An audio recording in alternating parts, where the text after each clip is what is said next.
Та сайн байцгаана уу? Подкастын маань 17 дахь дугаар эхэлж байна. Манай подкастэнд та бүхэн subscribe хийгээ сонсоорой.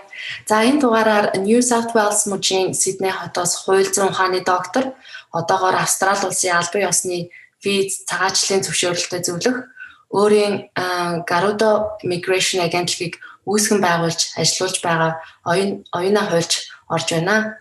Оюуна агч маань 2002 онд анх удаа Австрали улсын Бондын их сургуулийн хууль зүйн докторийн хөтөлбөрт суралцахаар ирж байсан ба Австрали дахь монголчуудын түрүү үеийн төлөөлөгч гэж хэлж болно.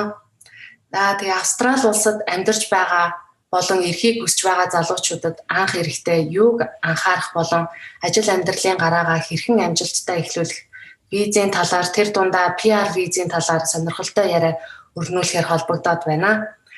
За энэ агч таны ажил амьдрал өндөр байна уу? Цаг гаргаад ярилцаж аваад баярлалаа. За сайн байна уу? Тэгээд өөрийнхөө подкастт урьж оролцуулж байгаад баярлалаа. За тэгээд манай подкастын уламжлалт эхний асуулт болох анх Австралид ирсэн талаар хоёулаа яриагаа эхлүүлье. Тэгэхээр та анх 2002 онд Австрали улсад ирж байсан. Тэгээд тэр үед Австрали улс монголчуудын дунд тийм түгээмэл байгаагүй. Хүмүүс ихэвчлэн Америк, Солонгос, Япон, Европын улс орнууд руу явахыг хүсдэг байсан. Тэгэхээр та яагаад тэр дундаас Австрали улсыг сонгосон бэ? Ийшээ ирэхэд хэр хэцүү байсан? Мөн анх виз авахд ямар шүү байснаа хүмүүст ярьж өгөөч. Тэгэхээр Австрали улсыг сонгосон нь бол хэд хэдэн шалтгаантай байгаа. Тэгээ юуны өмнө болохоор зөвхөн одоо англи хэлтэй орнуудыг бол би одоо сонголтоо хийх шаардлагатай болсон. Яг тэгэхээр тэтгэлэг авсан, дэдсийн газраас тэтгэлэг авсан. Тэгээд тэр нь болохтой зэрэг өндөр хөгжилтэй оронд одоо ингээд сурах. Тэгэхээр одоо англи хэл үзчихсэн учраас англи хэлтэй одоо орнуудыг одоо сонирхсан байж байгаа. За тэгэхээр англи хэлтэй орнуудаас зөвхөн гэхдээ Америкийн нэгдсэн улс, Англи, Австрали гэсэн гурван улсаас одоо алийг нь сонгох вэ гэж нэг бодож байгаад тэгээ Австрали улсыг сонгосон. Тэгээ Австрали улсыг сонгохдоо бол хүмүүс их явдаггүй тэр үед тэгээ бас араа нэг содон тийм сорго газар очидоо гэсэн хүсэлтэд хөтлөгдөөд Австрали улсыг бол сонгосон байж байгаа. Нэг эхний одоо шалтгаан гэх юм бол шалтгаан гэх юм. За хоёр дахь шалтгаан нь бол бас нөгөө хоёроо бодвол сургалтын төлбөр нь арай хямд. Тэгээ бас одоо өмнө очиж үзээгүй те бас л нөгөө тэр содон сорго гэдгээрээ л ерөнхийдөө бол Австрали улсыг сонгосон. Канада улсын хувьд бол ерөөсөө тийш явах бодол төрж байгаагүй. Бодвол одоо Канадын талаарх мэдээлэл одоо Монголд муу байсантай холбоотой юм болов ер нь Канадыг бол би ерөөсөө одоо сонголтонд оруулж байгаагүй. За тэгээд Англи улсын хувьд болохтой зэрэг за одоо хүмүүс болохоор нөгөө арьсангөр ялгарлах хөвцөл бас өндөр байдаг энтергээ сонсцсон байсан. Тэрнээсээ болоод гэсэн юм уу ер нь нэг явъя гэсэн бодол бол төрөөгүй. Тэгэл Австрали улсыг ерөнхийдөө сонгосон байж байгаа. Тэгээ визний хувьд болохтой зэрэг тэр үед бол 2002 он гэдэг чинь одоогоос бараг 20 жилийн өмнө байж байгаа. Тэгээд яг нөгөө тэтгэлэгтэй оюутан гэдгээрээ бол асуудалгүй виз гарч ирсэн байх л да. Анхны удаа визэнд ороод тэгээд нэг 2-3 сар хүлээгээ виз гарч исэн. Тэгээд ирсэн бол их нэлээ сонин одоо өөрөөр хэлбэл хоёр сургуульд одоо хүсэлтэд явуулаад Macquarie их сургууль гэсэн нэг нь Сиднейгийн нөгөөх нь Gold Coast-ийн Bondi их сургууль. Тэгээд Bondi их сургууль нь хувийн сургууль төрүүлж одоо надаа урилга явуулсан. Тэгээд шууд ерөөсөө өөр юм бодоогүй шүү. Тэгэл Bondi их сургуульд суралцахаар ирсэн. Тэгээд Bondi их сургуульд ирчээ Gold Coast тэр нь одоо аэропортоос те нэг цаг явж ирдэг тийм хотод ирээ. Тэгээд ерөөсөө ямар ч Австралийн талаар мэдлэггүй байснаас болоод энд одоо монголчууд байдаг байх гэж бодож исэн тэр үед. Тэгээд одоо ингээл надтай ингээд зөрж өнгөрж байгаа Аз царайтай хүмүүсийг хараад За энэ Монгол хүмүүс болоо биш болоо гэд. Тэгээд нэг 2-3 сарын дараа ерөөсө тэнд бол ерөөсө монгол хүмүүс амьдэрдэггүй. Би манай гэр бүл бол анхны одоо монгол айл нь байсан гэдгийг мэдж авсан. Тэгээ одоогоор ч гэсэн Gold Coast бол ерөнхийдөө цөөхөн монголчууд амьдардаг баг. Нэг тийм нэг сонинтой. Та Австралид анх суралцахаар ирэхдээ энд удаан хугацаагаар ажиллаж амьдрна гэж юу н төлөвлөж бодож ирсэн үү? Тэгээд байнгын оршин суух виз буюу PR виз хэдэн жилийн дараа авч ирсэн бэ? Тэгэхээр одоо Монголоос одоо Австралид ирж байгаа бусад монголчуудын л нэг адил үлдэн гэсэн бодол бол тэр үед байгаагүй. Тэгээд нөгөөтэйгөр би бас нөгөө тэтгэлгээр ирсэн оюутан учраас буцаж одоо Монгол улстай ажиллах тийм гэрээтэй ирсэн. Тийм учраас бол үлдэн гэсэн бодол байгаагүй. Харин зөвхөн одоо энэ байгаа хугацаанд аль болох одоо эхийг сурах юмсан мөн одоо хүүхдтэй одоо англи хэлтэй болгох юмсан тодорхой хэмжээний бас мөнгө орлоготой болох юмсан гэсэн юм зорилготой одоо яг л энд ирээд сурж байгаа оюутнуудтай ерөнхийдөө ижил тийм зорилго тавиад те за яг одоо нэг тодорхой хэмжээгээр энэ байж байгаад явъя л гэсэн бодолтой ирсэн маа. Тэгээд тэрнээсээ болоод ч юм уу тэгээд нөгөө PR виз авах боломжоо бол алдсан байдیں۔ Тэрийг харахаар яагаад гэхдээ зэрэг биднийг ирсний дараагаар нэг 2 жил орчмын дараа бол манай одоо гэр бүлийн хүний найз нь одоо ийм хөгжим тоглодог манай гэр бүлийн хүн болохоор морин уур тоглодог тэр үедээ тэгээд бас фестивал тийм тоглолтод бас оролцдог байсан. Тэгээд нэг найз нь энэ юу яах гоц авиасны виз гэж юм виз байдаг юм одоо ингээд урлаг соёлын юутай тий авиастай эсвэл спортын одоо амжилт үзүүлсэн юм хүмүүс зориулсан юм виз байдаг гэхээр нь бол тийм байж болохгүй байлгүй дээ гэд ингээд хайхралгүй орчихсон. Тэгээд тэрний дараагаар хэдэн жилийн дараагаар ингээд явахынхаа өмнө за тэр юуг нэг сонирхъя да ямар алдах биш. Нэг виз мэдүүлээд үзье гэд ингээд виз мэдүүлсэн чинь 6 сарын дотор PR виз гарч ирсэн. Тэр бол нэлээд одоо тийм маш хурдан одоо бас санаан доромгүй үйл явдал болсон байхгүй. Тэгэхээр энэ дээрээс ингээ харахаар хүмүүс бас нөгөө PR визийг ер нь боломжгүй гэд байдлаар харах биш те аль болох боломжтой тийм энэ бол одоо хүмүүс өөрөө зорих юм бол авах боломжтой те зарим хүмүүс авах боломжтой байснагаа мдээгүй өнгөрөгч тийм тохиолдол бол байхаар байгаа байхгүй юу. Тэгээд тэр үед би бас өөрөө бас энэ мэрэгжлийн одоо нөгөө виз цагаачлалын зөвлөх гэж байгаа шиг тийм хүмүүстэй ерөөсөө уулзж байгаагүй. Одоо бодохоор хэрэг би эртхэн одоо ингээд ийм тийм хүмүүстэй ингээ уулзж исэн бол эрт PR авах боломжтой бас байсан юм байлээ. Одоогийн өнцгөөс ингээ харахаар тэр үед болохоор би за нөгөө хуульч хүн одоо Австралид ингээ PR авахд бол хэцүү. Яагаад гэхдээ зэрэг нөгөө системийн ялгаанаас болоод сурна энэ төр гэд тэгж бодож исэн. Гэтэл заавал хуульч гэдгээрээ авахгүй одоо нөгөө хуулийн судлаач legal research гэдэг юм уу те өөр одоо чиглэлээр одоо бас ур чадвар үнэлгээ хийлгээд ингээд юу яах PR виз мэдүүлэх боломж бол байсан юм байлээ. Тэрийг нь бол дараа нь сүүлд мэдчихсэн байхгүй. Тэгэхээр бол хүмүүс бол бас цаг алдах тийм цаг алддаг юм байлээ. Мэдхгүйгээсээ болоо тий. Манай нөхрийн хувьд гэсэн бас тхийн skilled visa буюу тий яг циркийн мороор иржсэн л да манай сонсогчны төх байх. Тэгээд тэр нь 457 визах шүү. 457 визээр орж ирээд тэр нь PR дүүх хэрэгтэй визсэн. Тэгээд би тэд чинь 2011 онд иржсэн. Гэхээр тухайн үед бас л ингээл одоо энэ шиг ингээл подкаст ингээл агентлагууд айгүй ховор мэдээлэл авах боломж айгүй бас л хомс байсан л да. Тэгээд тухайн үед бас эндхийн Австрал өмгөөлөгч хөлслөөд бас PR-андаа өгч ирсэн байдгийн уул нь бол одоо ингээл яг энэ хугацаанд авилуулна. Сайхан Монгол агентлагуудаасаа ингээд зөвлөгөө аваад ингээд цаашаа PR мэдүүлэх боломжууд их болж л тээ. Харин одоо бол бас ч гэж мэдээлэл бас мэдээлэл одоо юу авах боломжтой тий олон боловсролын агентлагууд байна тий зарим боловсролын агентлагууд бас визний зөвлөгөө өгж байгаа. Та дараагийн асуулт гэхээр та хуулийн мэргэжлэр суралцахдаа migration agent буюу цагаачлалын зөвлөх мэргэжлэр ажиллана гэж бодож байсан уу?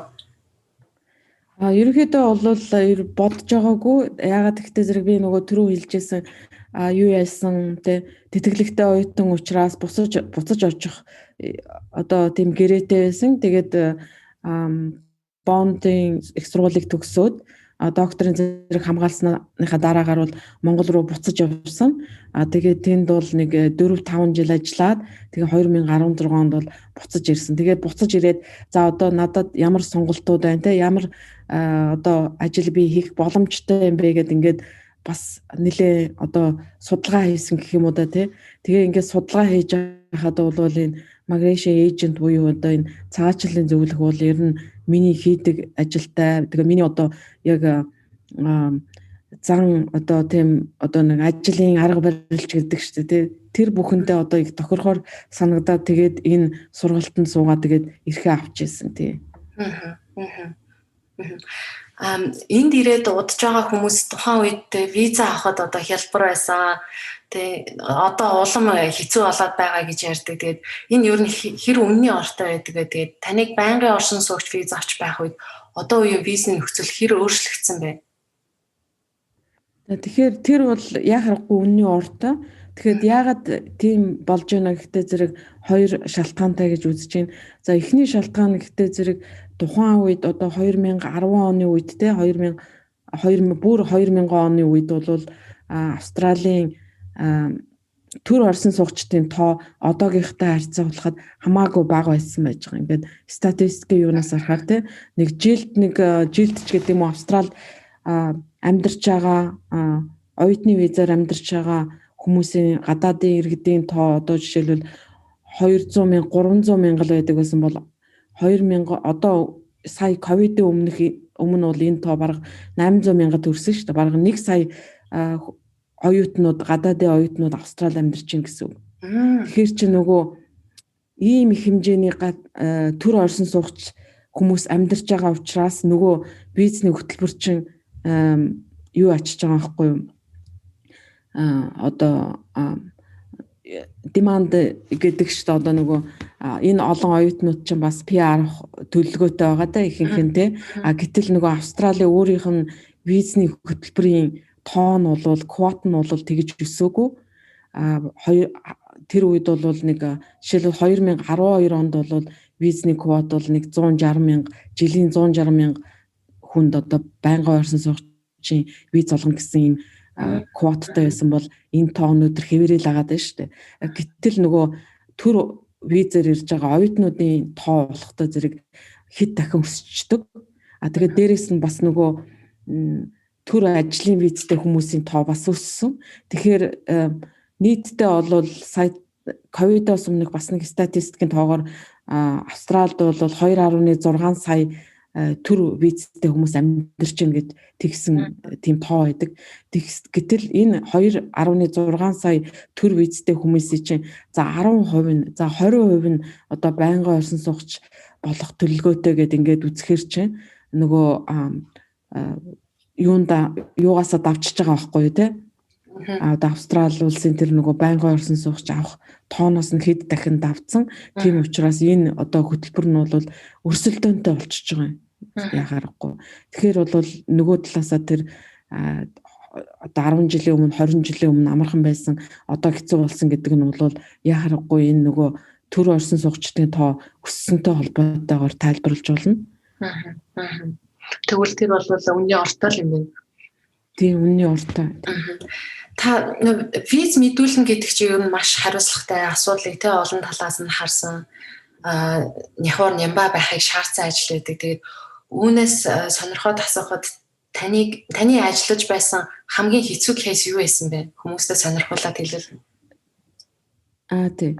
Тэгэхээр яг энэ ажил бол их хариуцлагатай. Тэгээ одоо нэлээд одоо няхуур нямба байхыг бол шаарддаг.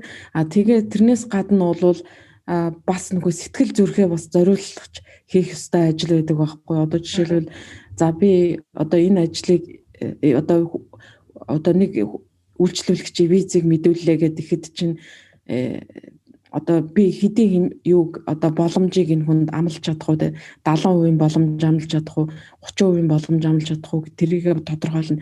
Тэгээд сэтгэл зүрхээ зориулна гэдэг маань одоо би бол тэр боломжондоо хүрэхин тулд одоо бүхнээ одоо хийх ёстой тий.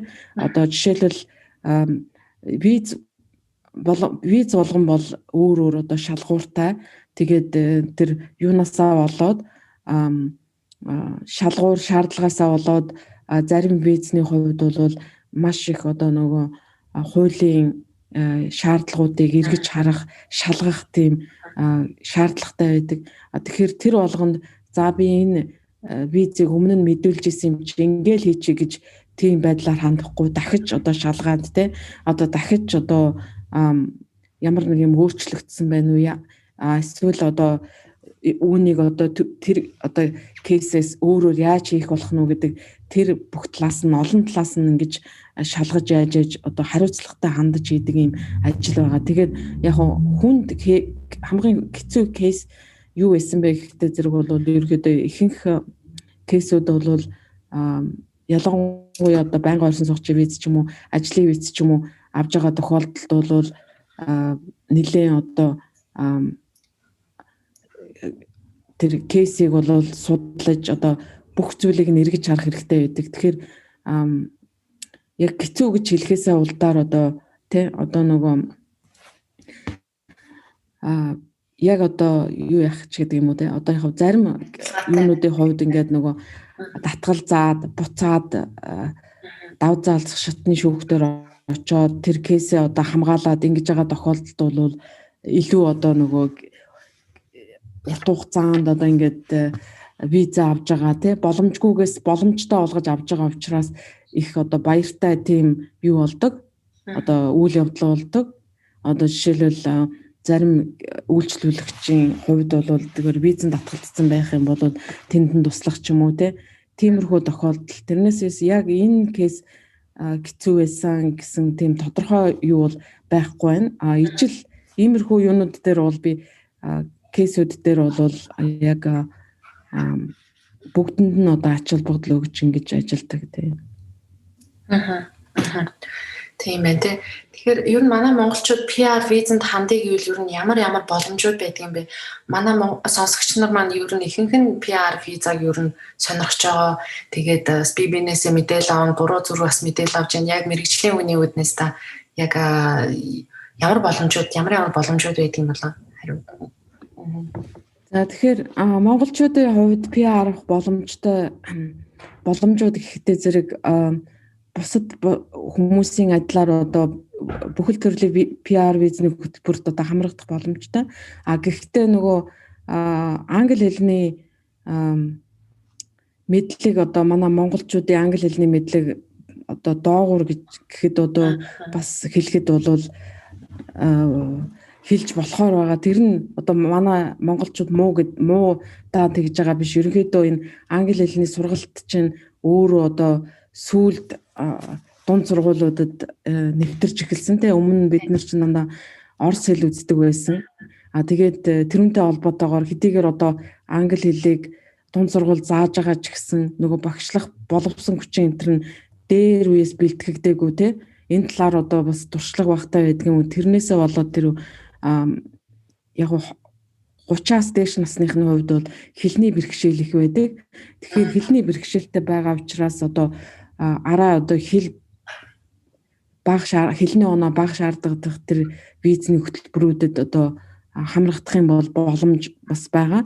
Тухайлбал олон одоо хүмүүс бол ажлын спонсорын виз мэдүүлж одоо PR авж байгаа. Ажлын спонсорын визний нэг давуу тал нь айлцын 5 оноо шаарддаг. Айлцын 5 оноо гэдэг бол одоо унган хэлтэй хүмүүстэй харьцуулах юм бол нэг 50% ч юм уу 60% хэмжээнд ярьж байгаа тийм хэлний төвшин гэсэн үг шүү дээ. Тэгэхээр бол харьцангуй юм бага хэлний төвшин шаарддаг учраас ажлын виз спонсорын визэнд мэдүүлэх юм бол монголчуудын хувьд бол боломж бол байдаг. Тэгээд тэрнээсээ гадна хэлний нөгөө оноо бага байдгаас шалтгаалаад бас ямар мэргэжлэр одоо виз мэдүүлэх гэдэг дээрээ бас сонголт хийх зөв сонголт хийх шаардлагатай байдаг. Тухайлбал одоо ихэнх манай Монголд ч одоо жишээлбэл инженерээр их хүмүүс төгссөн байдаг те. Тэгэхээр инженерээр одоо Австралид одоо ажиллаад тэгээ ажлын виз авна гэхэд бол нэлээд бэрхшээлтэй ажлын спонсорын. Яагаад гэвэл зэрэг инженер хүн гэдэг чинь одоо яг тухайн одоо төслөө удирдаад одоо тэр төсөлд оролцогч бүгднтэй нь одоо харилцаатай маш их одоо нөгөө тийм харилцаа аман болон бичгийн одоо харилцаа одоо явуулах учраас тэр хэмжээний англи хэлний төвшөнтэй байх тийм шаардлагатай байдаг. Тэгэхээр бол яг хэлний төвшин багтаа хүмүүст бол тийм тохиромжгүй байгаа. Тэгэхээр бас нөгөө талаасаа за миний хэлний төвшин одоо ингээд тохирохгүй юм чи би одоо тэгвэл инженерээр ажиллахгүй байна гэд тэгж бас болохгүй. Инженерээс гадна одоо жишээлбэл engineering technician, drop person ч гэдэг юм уу арай бага төвшний тийм мэрэгчлүүд байдаг. Жишээлбэл Монголд болохтой зэрэг одоо нөгөө мэрэгжлийн одоо ихтэй сургуулиуд чинь бас нөгөө юу яасан байгаа шүү дээ. Дандаа нөгөө дээд мэрэгчлэр бэлтгээд тэгээд нөгөө дунд мэрэгчлэр бэлтгэхэ болцсон байгаа. Тэгэхээр тэр нөгөө системийн одоо алдаач гэх юм уу тэгээд дандаа л инженерүүдийг бэлтгэх болохоос нөгөө зураач ч юм уу те нөгөө төсөл зохиогч одоо drop person гэдгийг чи одоо юу гэж орчуулах юм даа одоо нөгөө төсөл зураг төсөл зохиогч гэх юм уу те технишн гэдэг нь одоо техникийн ажилтан ч гэдэг юм уу инженер тийм мэрэгчлэр бол хүмүүсийг бэлтгэхгүй зөвхөн инженерээр ингэж бэлтгээд байгаа. Тэгэхээр миний жишээ хэлэх юм бол нэг залуу нь болохдоо civil engineer-ээр ажиллаж исэн залуу болохоор civil engineer-ын drop person гэдгээр ажлын виз аваад тэгээд PR виз авч байгаа. Тэгэхээр тэр бол нэг одоо нөгөө юу жишээ болчихж байгаа байхгүй. Заавал би инженерээр ажиллаж ижил ажлын виз авна гэх биш. Бас нөгөө инженертэй төстэй тэр ажлаар бол бас ажлын виз авах боломжтой шүү гэнэ. За нөгөө залуу нь болохдоо зэрэг telecommunication engineer залуу байсан. Тэр залуу болохдоо зэрэг civil engineering technician гэдэг технишнэр авж байгаа байхгүй. Технишн инженер хоёр бас л ажил үргийн хувьд бол төстэй. Гэхдээ бол нөгөө яг инженерийг бодвол одоо илүү техниктэй харьцаа авчинтэй хүнтэй харьцсан гэхээсээ улдаар тийм учраас бас нөгөө хэлний шаардлага бол арай бага шаардж байгаа. Тийм. Тэгэхээр иймэрхүү зүйлүүдийг бас хүмүүс мэдэж те. Одоо би одоо олон жил монголчуудад одоо зөвлөгөө өгөөд одоо виз мэдүүлж байгаа учраас тухайн хүнтэй ингээд за өөрт ч одоо ингээд хэлний тийм бэрхшээлтэй байгаа бол энэ чиглэлээр те ийм байдлаар одоо PR авах боломж байна ч гэдэг юм уу. Тийм байдлаар зөвлөдөг. Тийм байна. Тэгэхээр бас яг таны хэлдгэр бол тантай холбоо харахад бол ер нь бол яг ийм яг инженер биш юм ахэд бас ингээд доогуур төвшний бас мэрэгжлийн виз авах боломж байгаа юм байна.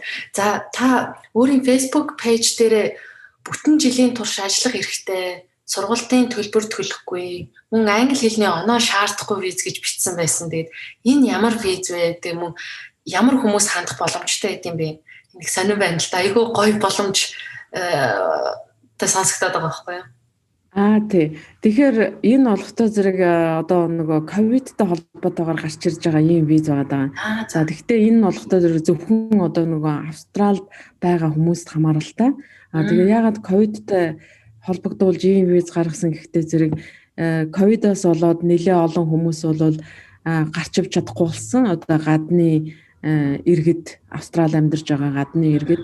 Тэгээд энэ хүмүүс зориулаад Австралийн засгийн газраас ийм ковид пандемик ивент гэдэг ийм виз гаргасан байж байгаа. Тэгээд энэ визний гол зорилго нь болохдоо зэрэг нөгөө хил хаагдаад гаднаас хүмүүс орж ирж чадахгүй болсон учраас нөгөө Австралид амьдарч байгаа тэр төр визтэй хүмүүс чинь бас тодорхой хэмжээгээр одоо ажиллах хүч болж байгаа шүү дээ Австрали. Тэгэхээр тэр алдагдсан ажиллах хүчээ бас одоо нөхөх зорилгоор те эндээс одоо гарч явж байгаа тэр хүмүүсийг авч үлдээд Австралид авч үлдээд дахиад 1 жил мөн 2 жил одоо бие золгоод тэгээд энэ одоо ажиллах хүч шаардлагатай байгаа салбаруудаа ажиллуулахаар одоо ийм визийг бол гаргаж ирсэн байгаа. Тэгээд энэ визний талаар одоо хүмүүс одоо буруу ойлголттой байдаг. Тэгээд буруу ойлголт нь болохтой зэрэг энэ визийг авах юм бол дахиж виз авах мэдүүлэх боломжгүй юм байна гэдэг. Тэгэхээр тэн дээр бол тийм буруу ойлголт байх ёсгүй. Тэгээ энэ виз бол яг Австралийн засгийн газраас одоо ажиллах хүчнийхээ хомсдлыг нөгөөх зорилгоор гаргаж ирсэн юм виз учраас энийг одоо ашиглаач ягаад гэвэл зэрэг би өөрөө бас олон улсын оюутан байсан. Оюутан байхад бол ямар их одоо санхүүгийн одоо хүнд байдалтай байдаг гэдгийг мэднэ одоо сургалтын төлбөр төлнө, хүүхдийн сургалтын төлбөр төлнө. Тэгэхээр энэ хугацаанд төр боловч гэсэн одоо хоёр зэрэг ажиллаад тэгээд одоо өөрсдийнхөө санхүүгийнхаа асуудлыг баг зэрэгч гэсэн одоо хөнгөлөөч гэдэг зорилгоор одоо энэ визийг бол танилцуулсан. Одоо өөрөөр хэлбэл хүмүүсийн тэр буруу ойлголтыг одоо юу яагаад засаж залруулад тэгээд энэ визний одоо давуу талыг нь ойлгуулад тэгээд энэ визний давуу талыг ойлгуулснаар тухайн хүндээ тухайн айлд одоо энэ виз одоо ямар ач холбогдолтой байх юм бэ гэдгийг ойлгуулах үүднээс ийм визний одоо реклам гэх юм уу зарыг оруулж өгсөн байж байгаа. Зөв. I see. Тэгэхээр манайхаа энд зөвхөн сурах ажиллах биш мөн өөрийн бизнесээ эхлүүлэн явуулж байгаа монголчууд олон байдаг. Тэгэхээр эдгээр хүмүүс бизнесээрээ дамжуулаад PR авах боломж байна уу? Тэгэхээр нэг үе бодвол бас манай монгол залуучууд маань бас өөрсдөө бизнес эрхлээд тэгээд одоо хүмүүс ажилуулаа. Тэгээд бизнес нь болохоор тодорхой хэмжээний одоо эргэлтийн өрөнгө энэ нь харьцангуй одоо өндөр. Тэгээд бизнесийн түүхэн ч гэсэн 2-3 жил болцсон ийм тийм одоо нөгөө хүмүүс их байна л да. Тэгээд зарим нь бол ирж бас зөвлөгөө авдаг. Тэгэхээр энэ дээр бол бас болохгүй гэх юм байхгүй болно. Эргэлтийн Австралийн одоо бизнесийн визийн хоёр гол үндсэн шаардлага байдаг. Одоо бас нэлээд олон шаардлага байгаа л да. Гэхдээ тэрнээс одоо хоёр гол нь бол нэгдүгээр тэр нөгөө эргэлтийн хөрөнгө нь бол өндөр байх хэвээр. Тэгээ эргэлтийн хөрөнгө нь жилийн $500,000 эргэлтийн хөрөнгөтэй байх хэвээр гэсэн тийм шаардлага бол бизнесэнд тавьдаг. Гэхдээ энэ тоо бол сая 750,000 гээд 7 сарын 1-нд орсон өөрчлөлтөөр бас жоохон өндөрсөгчлөө. Тэгээд нөгөө нэг шаардлага нь болохоор яг өөрийн хөрөнгөний хэмжээ гэж байгаа. Тэгэхээр манай энд үйл ажиллагаагаа явуулж байгаа тэр Монгол компаниудын хувьд бол эргэлтийн хөрөнгө нь бол асуудал байхгүй. Сая давцсан ч юм уу 2 сая давцсан эргэлтийн хөрөнгөтэй тийм компаниуд байна. Хамгийн гол нь нөгөө өөрийн хөрөнгөний хэмжээ багтаа болчиход байгаа байхгүй. Өөрийн хөрөнгөний хэмжээ гэхээр одоо тухайн бизнест нь ч юм уу бизнес одоо жишээлбэл үйлдвэр байлаа гэхэд үйлдвэрийн одоо тоногдох хөрөмжөнд тэр бизнесийн хөрөнгө болчихно. Эсвэл тухайн хүн өөрөө одоо хаус юм уу үйл хөдлөх хөрөнгөтэй байлаа гэхэд тэр нь бас өөрийн хөрөнгийнх нь хэмжээнд ордог. Тэгэхээр тэр өөрийн хөрөнгөний хэмжээ нь бага байдгаас болоод бол юу яах бизнесийн виз авах жаахан хүндрэлтэй байгаа. Тэрнээс эргэлтийн хөрөнгөний хэмжээ нь бол яг бизнесийн виз авах шаардлагыг хангачаад тэгэхээр энэ дээр юу гэж хэлж болох вэ гэдэг зэрэг жишээлбэл Монголд тодорхой хэмжээний одоо юутай бас хөрөнгөтэй болцсон, бизнестэй болцсон тийм залуучууд Австралид одоо 1-2 жил амьдраад ч юм уу бас бизнесийн виз авах боломжтой байгаа. Өөрөөр хэлбэл тийм зөвхөн ганцхан Монголда үйл ажиллагаа явуулахгүй бас Австралид үйл ажиллагаа явуулъя гэх юм бол бас энэ бизнесийн визийг бол сонирхох боломжтой одоо залуучууд тийм. Яг 40-оос дээш насны ч юм уу 50 насны хүмүүс болохоор нөгөө бизнесийн виз гэж ярихаар бол бид нар одоо англи хэлээр ярихгүй тэгээд тийм учраас бол биднэрт бол боломжгүй гэдэг.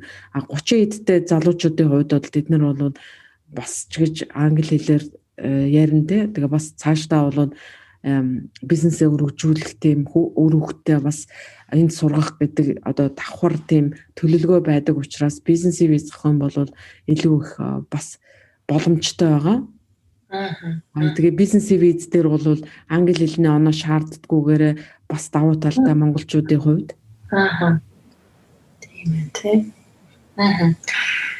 За тэгээд ковидоос болоод ер нь хил гайл хаалттай байгаа энэ үед ер нь Австралид байгаа монголчууд тэг PR виза авах боломж арай өндөр болсон уу тий гаднаас орчихгүй болохоор мөн өндөр оноо авч чадахгүй байгаа хүмүүс ер нь үзээд алдсан дээр байдаг юм уу эсвэл сайн бэлдээд оноондоо хүрээд одоо үзэх хэрэгтэй дгүү.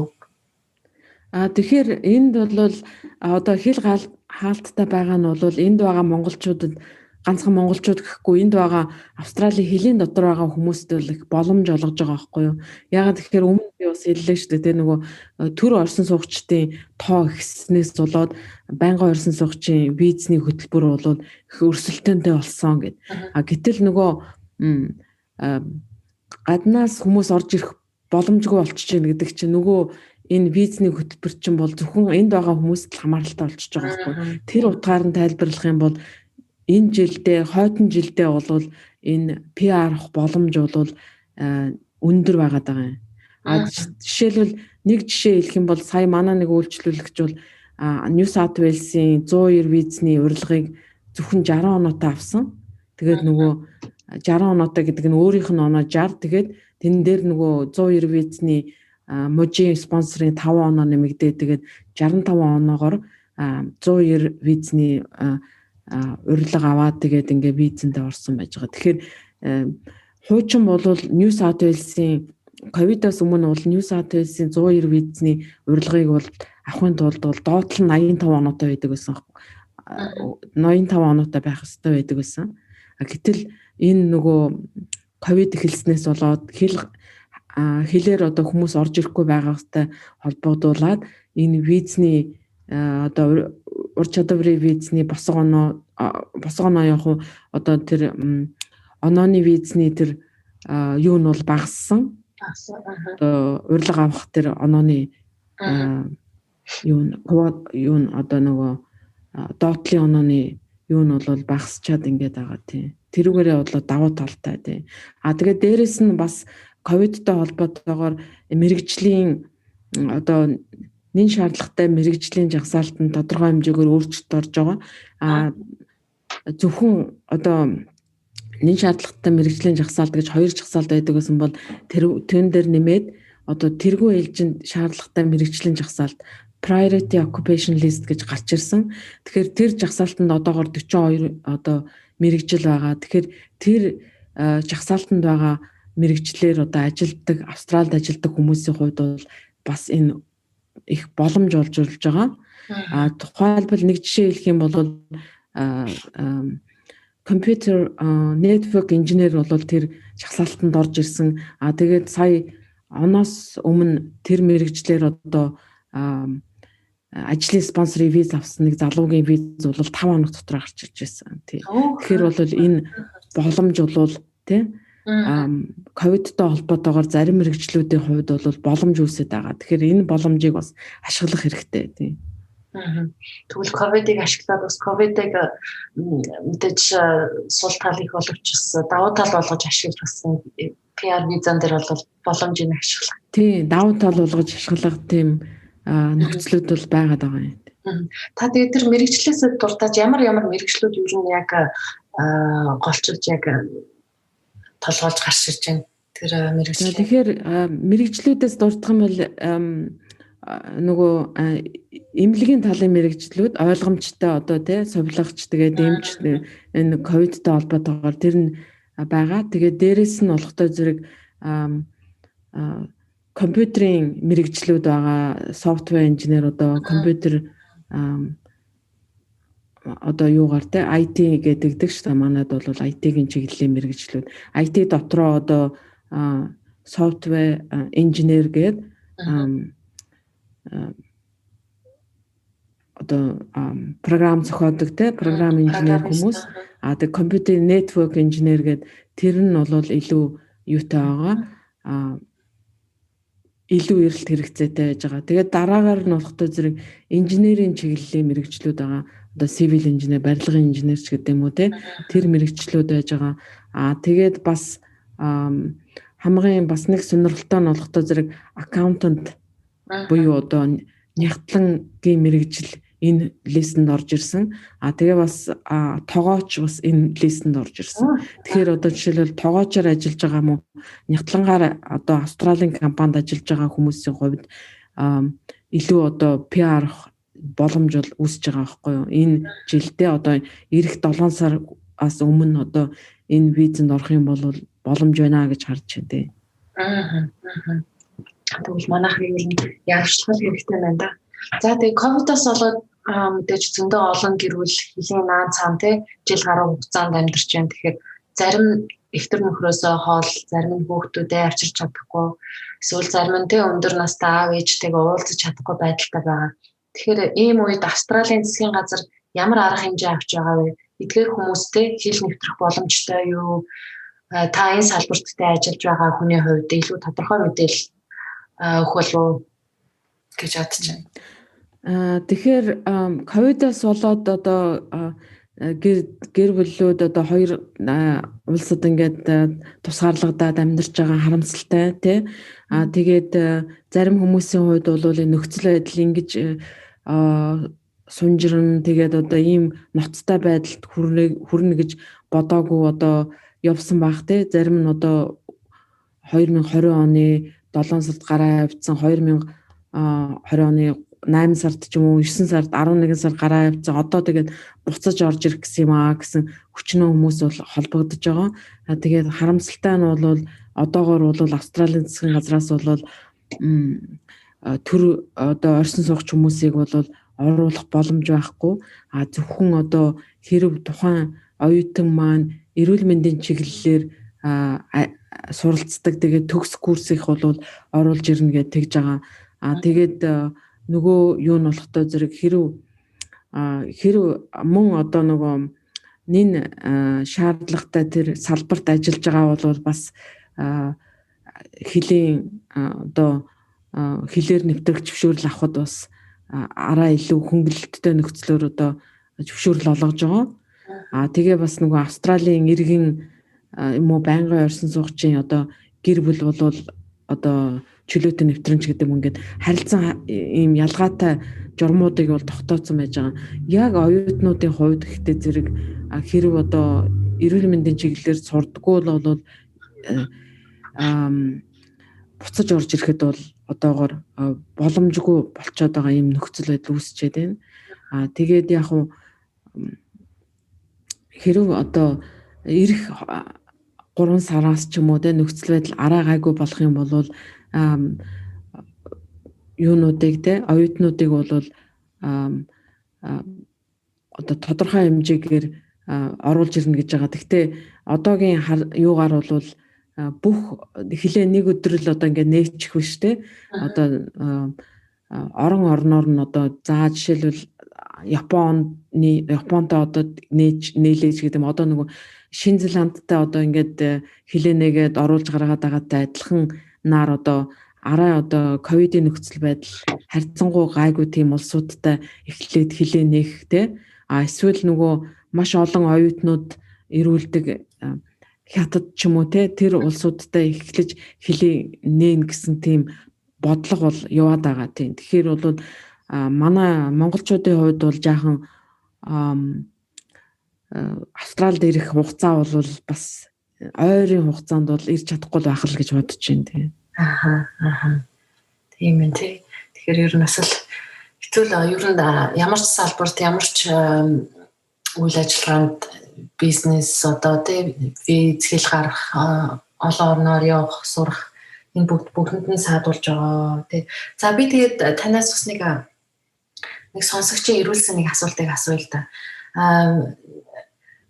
Бид PR визтэй тэгээд Монголд байдаг 60 гарсан аав ээжигээ PR болгох боломж бий юу гэж асуусан байна.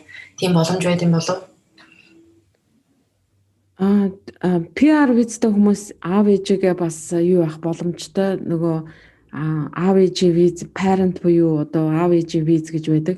Тэгвэл тэр нь болохтой бас тодорхой хэмжээний шалгууруудтай.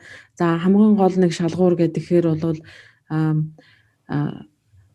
тэр аав ээж нь тэр юу яах хэвээр хэрэв Монголд өөр одоо үр хүүхэдтэй асарч хамгаалах хүүхэдтэй байх юм бол бас боломжгүй байдаг тий.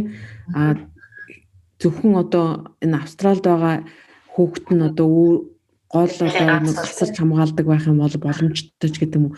Тийм тодорхой шаардлагууд байж байгаа. Тэгээд дээрэс нь аав ээжийн виз болохоор хоёр төрлийн виз байгаа. Нэг нь contributory parent, нэг нь болохоор зүгээр parent виз. Ерөнхийдөө 5 төрлийн тийм аав ээжийн виз байж байгаа. Тэгэхээр нэлээд одоо аав ээжийн визийн хувьд бол процессын таам буюу одоо хилцэх хугацаа, визийг хилцэх хугацаа маш урт байдаг. Яагаад гэвэл зэрэг Австралийн нөгөө бодлогоороо, визнийхаа бодлогоор нас өндөр хүмүүсийг бол Австралид ингээд амьдруулад байнга орсон суугч өгөх сонирхолгүй. Тэр утгаараа одоо хоёр төрлийн тийм parent viz, аав ээжийн виз гаргаж ирсэн байгаа. Нэг нь болохдоо зэрэг хэрэг өндөр хэмжээний визний хураамж төлсөн байх юм бол нэг 2-5 жилийн дотор parent viz авах боломжтой байдгийн. За өндөр хэмжээний визний хураамж нь болохдоо зэрэг 2 одоо шатлалтай тийм визний процесс явагддаг. Тэгэхээр эхний ээлжинд одоо жишээлбэл $21,000 төлөөд дараа нь визээ гаргахад $29,000 ч юм уу нийтдээ нэг $50,000 төлж өөжтэй визний хураамжинд. Тэгээд аав ээжийн визээр орох боломжтой. Нөгөө энгийн аав ээжийн виз нь болохдоо зэрэг төлбөр нь бол харьцангуй гайгүй нэг $5,000 орчим долларын төлбөртэй. Сул тал нь болохдоо зэрэг ойчирт ордог байхгүй юу? Ягаад тэгэхээр нөгөө жилд хэдэн хэмжээний хүн одоо аав ээжийн визээр авах боломжтой вэ гэдэг Австралийн квот, тогтоосон квот нь олон хүмүүсийг авах боломжгүй болчдөг. Тэгээд тэрнээсээ болоод одоо хамгийн сүүлд одоо таамаглалаар болохдоо зэрэг энгийн аав ээжийн визний процесс хийгдэх хугацаа, өөрөөр хэлбэл визийг хилцэх хугацаа дээдл нь 30 жил гэж байгаа байхгүй юу? Тэгэхээр бол эндээс харахаар бол энгийн аав ээжийн виз бол ерөнхийдөө боломжгүй одоо боломжгүй гэж харагдаж байна. Тий. Яг хоо даваа дал нь бол тухайн хүн маань Австралид байхдаа тэр визийг мэдүүлсэн байх юм бол Австрал нөгөө хүлээлгийн виз аваад тэгээд Австрал байгаад байх боломжтой тий. Тэгээд ерөнхийдөө бол аав ээжийн визийн шалгуур шаардлага бол нэлээд одоо юутай өндөр, тийм учраас бол зөвлөгөө аваад тэгээд яасан л дээр баг. Тодорхой тухайн хүнийхээ нөхцөл байдлаас хамаарат ямар төрлийнх нь виз илүү боломжтой вэ гэнэ. Мөн аав ээжийн төр виз гэж бас байгаа. Төр виз нь одоо жишээл 3-5 жил Австралид амьдрах одоо эрх олгож байгаа шүү дээ. Гэхдээ спонсорлогч нь одоо тодорхой хэмжээний санхүүгийн шаардлага хангасан байх хэрэгтэй байдаг. Тийм. Тэгэхээр ингээд тэр энэ одоо визүүдээс аль нь боломжтой вэ гэдгийг нь тухайн хүнийх нь одоо нөхцөл байдалтай одоо уялдуулаад тэгээ зөвлөх боломжтой байдаг. Тэгэхээр энэ асуултыг явуулсан сонсогч манаас хариултаа авч чадсан баг. Тэг илүү мэдээж дэлгэрэнгүй ойн агштай маань холбогдоод бас нийтдээ тэгээд за Монголд байгаа энэ шилхийг төлөвлөж байгаа хүмүүст ер нь та юу зөвлөх вэ? За нэг ингээд дуртаач нэг чухал зөвлөгөө өгөөч. Тэгэхээр Монголд байгаа одоо олон залуучууд одоо гадаадд сурах юмсан, ажиллах юмсан гэсэн хүсэлтэй байгаа нь бол тодорхой.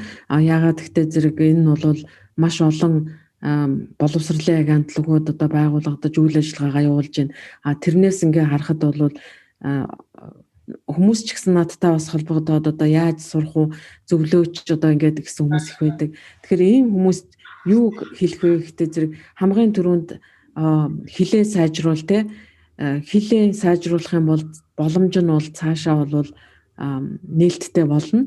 Нэгдүгээрт хилээ сайжруулад, хоёрдугаарт одоо тодорхой хэмжээний мэрэгчлэрээ ажиллаад тэгээд яагаад гэхдээ зэрэг ихэнх ирж байгаа хүмүүс маань оюутны визээр ирж байгаа шүү дээ. Тэгэхээр оюутны визний чинь нэг гол шалгуур чинь чиний энэ сурах гэж байгаа мэрэгжил чинь чиний цаашдын карьерт чинь яаж нөлөөлөх юм бэ гэдэг тийм асуулт, тийм шалгуурыг хангах шаардлагатай болдог. Тэгэхээр тэрүүнд одоо тэр шалгуурыг хангахын тулд өөрийнхөө мэрэгчлэр тэ дор хаяж нэг 2 жил ажиллаад нэг байгууллагад ажиллаад дээрэс нь хилээ сайжруулад тэгээ ингээ бэлдээд ирэх юм бол одоо ирэх боломж бол байгаа.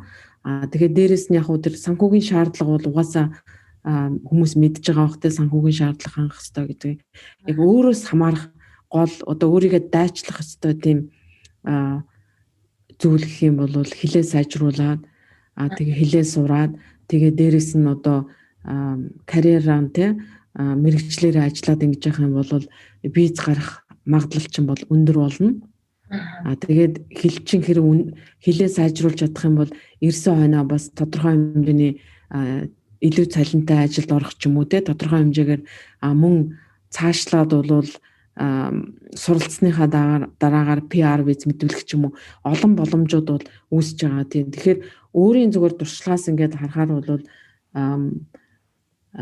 хил сайжруулах боломжтой. Тэгээд ихэнх хүмүүс бол яг 20 эдтэй залуучуудын хувьд бол амархан хилээ сайжруулаад жил гарны дараа бол танихдахгүй хэл мэлэн сайжирсан тэгээд байгаа харагддаг л да. 30 гараад ирэхээр хүмүүс болохоор өөрсдөө бас нөгөө сэтгэлээрээ боломжгүй би одоо ингээд хэл сурдгуу маа гэдэг ийм байдалтай байдаг.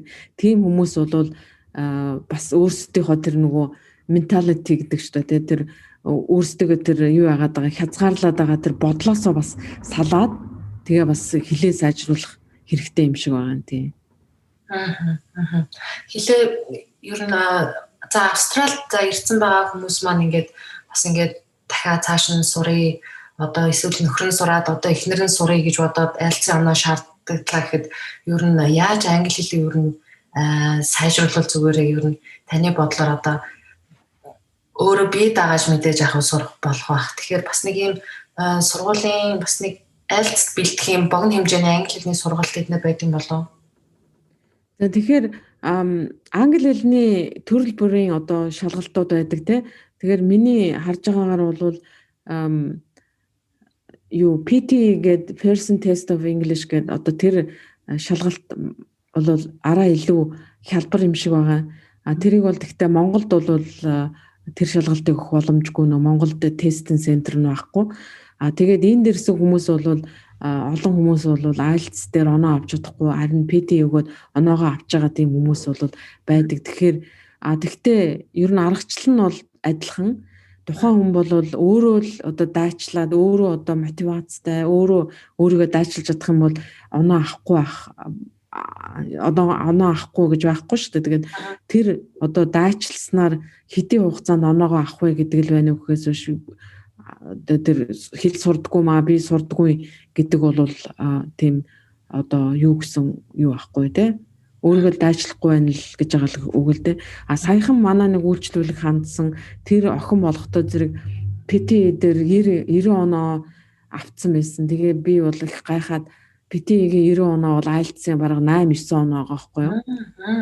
Тэгээ би тэр охиныг одоо энэ англи оронд хилтэй оронд л сурж яжтэй гэж бодоод бай ингээд чи одоо энэ яаж ийм оноо авчих гэсэн. Тэгэхэд тэр охин бол өөрөө би ингээд бэлдэж байгаад PT 6 сар бэлдэж байгаад ингээд авсан гэж байсан. Тэгэхээр бол тэр охин бол хаттад сурж байсан англи хэлтэй оронд сурж байгаагүй тэгээд IELTS анх одоо Австрал сурах гэж ирэхэд бол IELTS-ийн 6-тай байсан оюутан тэгээд төгсөхдөө IELTS-ийн 8-9 оноотой болж байгаа байхгүй. Тэгэхээр энэ дээр бол цэвэр одоо нөгөө тухайн хүний өөрийнх нь өөрийгөө дайчлах чадвар гэж хэлэх юм уу да тий гэж би бол харж байгаа. Тэгээ зарим хүмүүс бол би хэлний авиаскул гэдэг.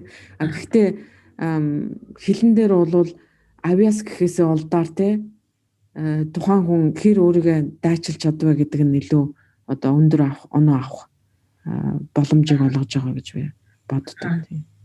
Тийм байна.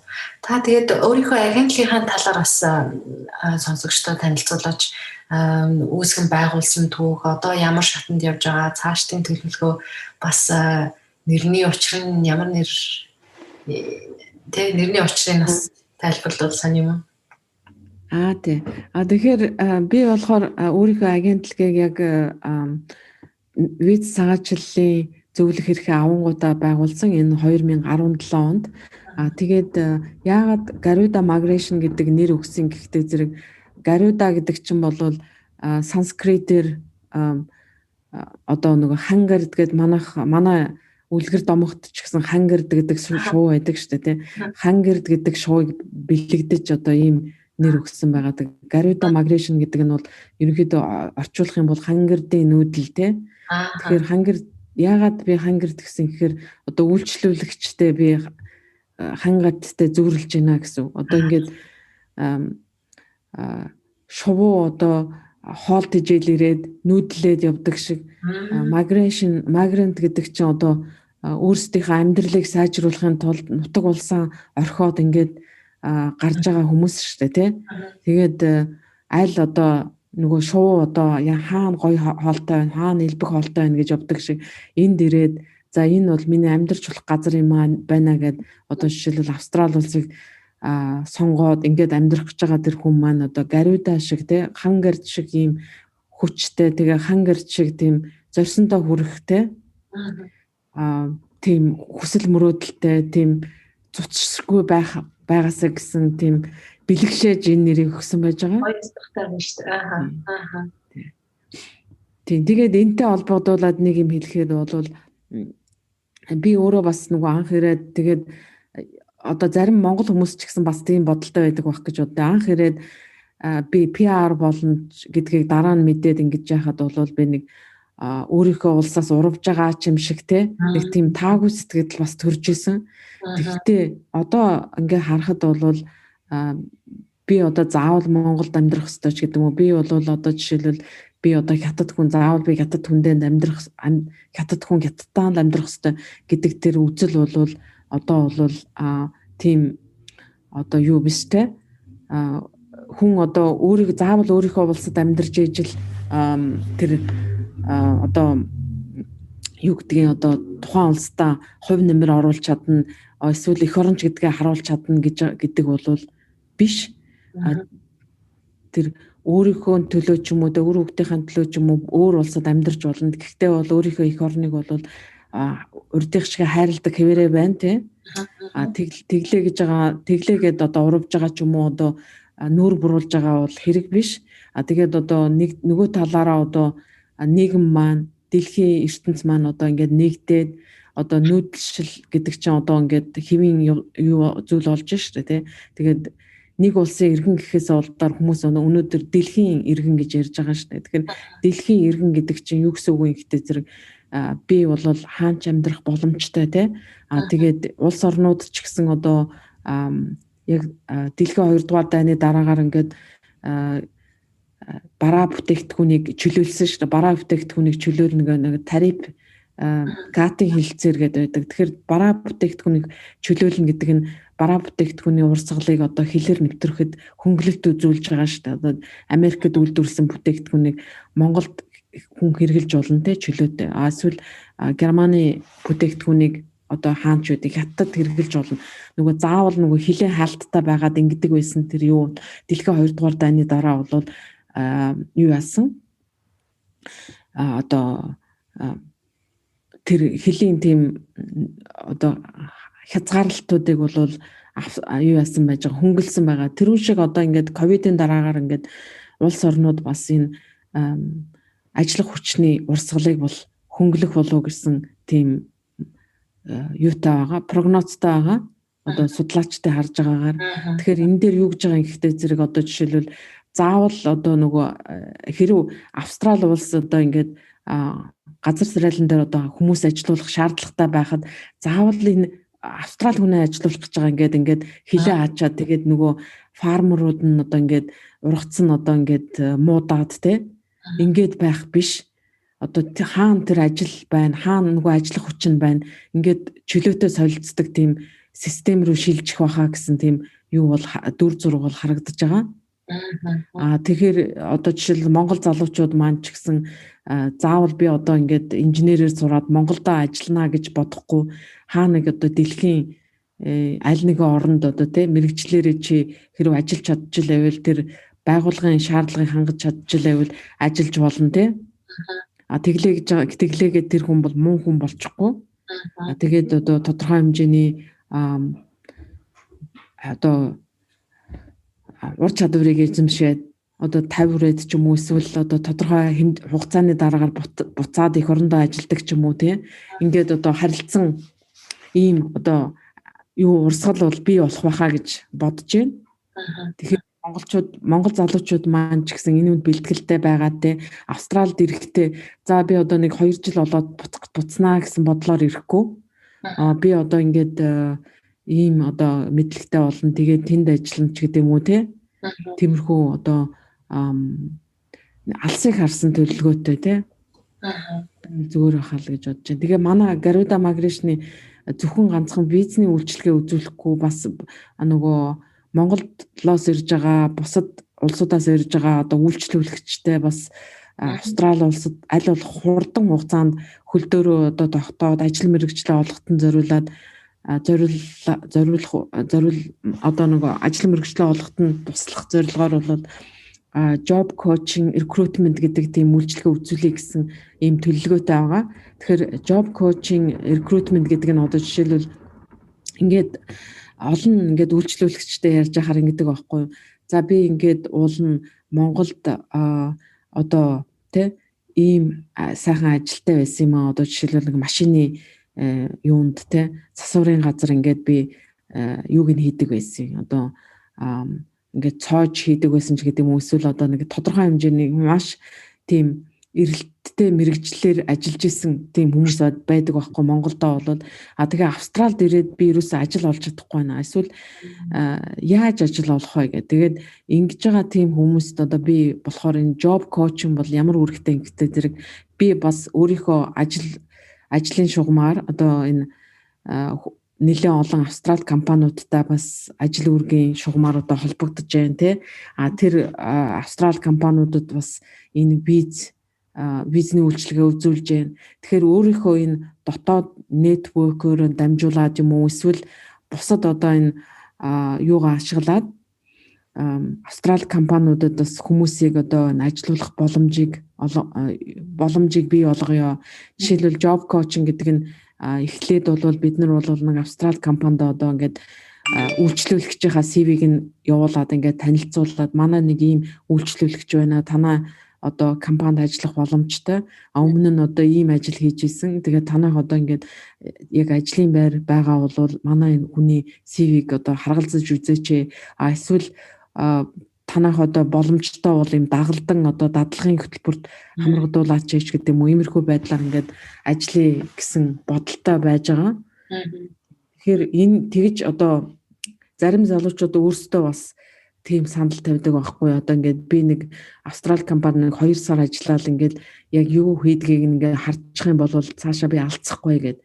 Тэгэхээр тиймэрхүү байдлаар ажлын туршлага олуулах те ажлын туршлагатай болох үүднээс бол энэ бол цаашдаа бол бас нэлээд тийм хэрэгцээтэй тийм үйл ажиллагааны чиглэл болох болоо гэсэн бодолтой байна. Тэгээд нөгөө талаар бол сургалт зуучлалын үйлчилгээ бас үзүүлж байгаа. Тэр нь болохтой зэрэг бас манайх iWorld гээд боловсролын агентлагтай бас хамтарч ажиллаж байгаа энэ тал дээр. Тэгэхээр бол Австралийн бүх л одоо дээд сургууль, коллеж, TAFE үедтэй бол бас хамтарч ажиллаад оюутан одоо суралцуулах боломжтой байгаа. Тэгээ манайхаар одоо оюутны визээ мэдүүлгийн нэг давуу тал нь бол бид нэр цаашдаа одоо PR болоход энэ мэрэгжилчин одоо танд дөхөн болж чадах уугүй юу? Та тэгээд одоо энэ таны одоо жишээлбэл одоогийн байгаа хэлний оноо ч юм уу те өмнөх одоо энэ дуршлах чинь энэ л одоо сургалтанд одоо сурах юм бол PR-та аль болох хурдан одоо хүрэх боломжтой юм а гэдэг ч юм уу. Тиймэрхүү байдлаар бас зөвлөгөө өгнө гэсэн ийм бас төлөвлөгөөтэй одоо түрүүчээс зарим хүмүүст бол энэ үйлчлэгээг ингээ үзүүлээд явж байгаа. Тийм ээ. Тэгэхээр танай агентлагтай яаж холбоо ярих вэ? Тэгэхээр манай агентлагтай бол одоогоор бол Facebook пэйжээр дамжуулж холбогдох юм бол хамгийн амархан холбогдож байгаа. Бид нар бол вебсайтаа одоо ойрын хугацаанд шинжилнэ. Тэгээд вебсайтн дээр бол яг Монгол хүмүүс зориулсан бас мэдээллүүдийг бол ингээд оруулаад блог хэлбэрээр бол оруулаад явна гэж бодож байгаа. Тэгэхээр бол ерөнхийдөө бол хүмүүс бол мэдээллүүдийг тэндээс аваад авах боломжтой. Тэгэхээр сонсогч нартай хэлэхэд доор бас линкээр Facebook пэйжийн линкийг оруулъя.